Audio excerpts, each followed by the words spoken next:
Hello, I'm Rob Westervelt, editor of IHS Chemical Week, joining you from the IHS World Petrochemical Conference in Galveston, Texas. And I'm delighted to be joined today by Daniele Ferrari, CEO of Versalis. Daniele, welcome. Thank you, Rob. I guess start with a question about Europe and the your current outlook and the situation there, and what opportunities do you see for Versalis in this type of environment?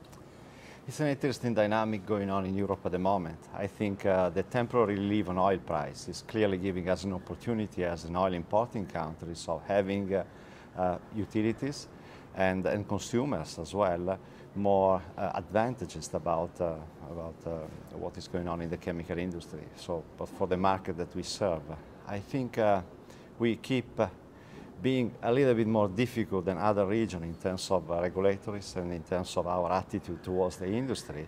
In fact, the recent ETS or emission trading schemes proposals are not yet aligned to what the industry would expect. On the other hand, there are good steps ahead on the energy union, which is what Europe needs, a reliable and competitive energy supply for our industry. So there are interesting signs of progress, but in terms of structural competitiveness, Europe still remains less competitive than the United States or other regions. And do you see any gains being made in terms of improving structural competitiveness? Can you talk about some of the steps that Versalis has taken? Absolutely. Yeah. Versalis at the moment is basically finishing over the sort of heavy lifting or big restructuring that we have done over the last two and a half years through the restructuring plan or the turnaround plan we undertook, which means having completed some of the plant that we constructed in substitution to old and non-competitive units, having established 3 or 4 large technology platform on the bioeconomy side. The Porto Torres facilities was started up last year and is now ramping up to 70,000 tons of biomonomers, which obviously increase the margin of the site and increase the possibilities for us to achieve new market shares. And is continuing also the development in Far East with the joint venture with Lotte and Petronas, alongside the different new products launch that we have ongoing.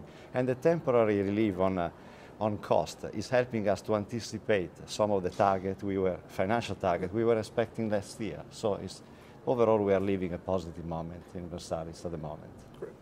And obviously the theme of this conference is the new energy environment and assessing the impact of crude. And you mentioned how that's helped the cost position in Europe and of course for Versalis.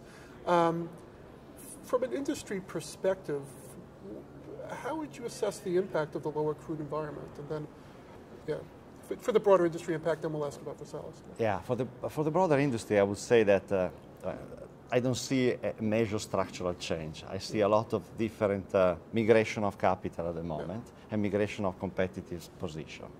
But no fundamental structural change unless this kind of reliefs become stable and the low oil price, which is today more close to the supply-demand structurally rather than driven by future speculation.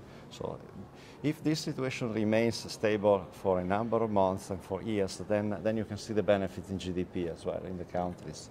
It's directly translated into that. But for the time being, the structural imbalances remains. I mean, the energy issues in Europe remains, and the competitive, strong position in the US is still established. So for the overall chemical industry, there will be winners and losers. Temporarily, the winners are the one more close to the feedstock, clearly with formula pricing, so high energy portfolios. But overall, as I said, stability of lower prices will help development as well. What steps has Versalis taken in response to the lower crude environment? Is there any changes in strategy? Or? We clearly, as a part of a large oil company, we had to appropriately size and time our investment as well. I mean, clearly the capability of investing in an environment like that for an oil group is different, so we had to size accordingly.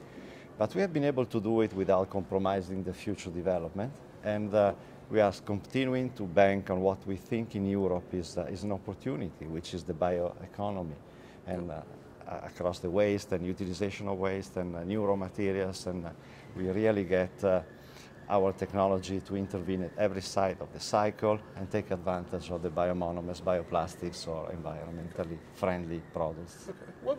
One follow-up there on the bioeconomy and sustainability. It would seem Europe it does have an advantage there. Do you think Europe is acting aggressively enough to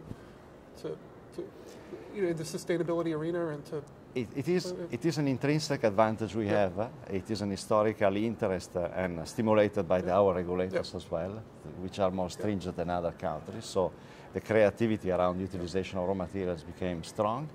It is an area where technology and innovation is very strong and is required.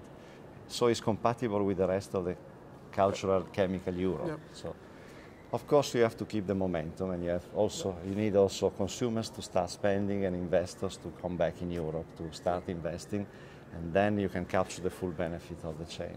Okay. And final question: Versalis had been considering importing U.S. ethane. With the lower crude environment, does that still make economic sense? Or? At the moment, we are evaluating what is. If you made your calculation today, with the current economic environment, it's probably not making sense. But we are always thinking about this project as long term. And if you look at the long-term perspective, it still makes sense. It still gives you flexibility of feedstock. The only thing you need to do is to be very careful to size your capital accordingly. So we are probably trying to get more interest through partnership. We are trying to understand whether we can do something partnership on the logistics side, but we have not abandoned the project, and we are very committed to go ahead. Great. Well, Daniele, thank you very much for joining us. Thank you.